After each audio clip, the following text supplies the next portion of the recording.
పరిస్థితులు ఉన్నాయి. సో ఇప్పటికి ఇంత జరిగినా కూడా కాంగ్రెస్ అబ్సల్యూట్ మెజారిటీతోనో లేకపోతే కాంగ్రెస్ ఖచ్చితంగా గెలుస్తుంది అనేటువంటిది మేమైతే వీఆర్ నాట్ 100% ఫీల్ అవ్వట్లే. మీరు గివ్ అప్ చేయట్లేదు, ఎందుకంటే కరెక్ట్ కాదు, ఎందుకంటే మొదటి రౌండ్ ఇంకా అవ్వలేదు, కౌంటింగ్ అవుతోంది తొలి రౌండ్. టెక్నికల్ గా పాపం టెక్నికల్ గా అభ్యర్థి గెలుపు నిర్ధారణ అయ్యేంత వరకు మాకైతే సంపూర్ణ విశ్వాసం ఉంది.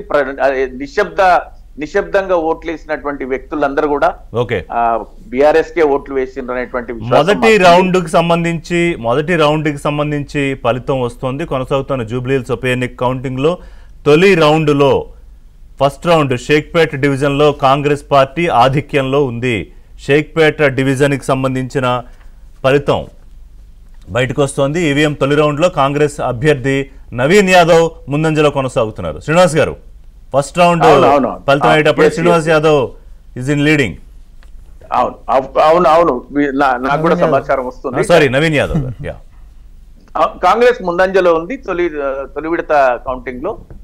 చూద్దాం, దీన్నే ఇంకా 9 రౌండ్లు ఉన్నాయి. కరెక్ట్, ఏ రౌండ్ లో ఏదైనా ఎటైనా మారచ్చు.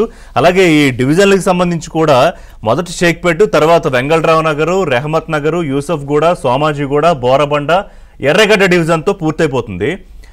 షేక్పేట్లో రెండు పోలింగ్ స్టేషన్స్ లో ఎక్కువ పోలింగ్ నమోదైంది.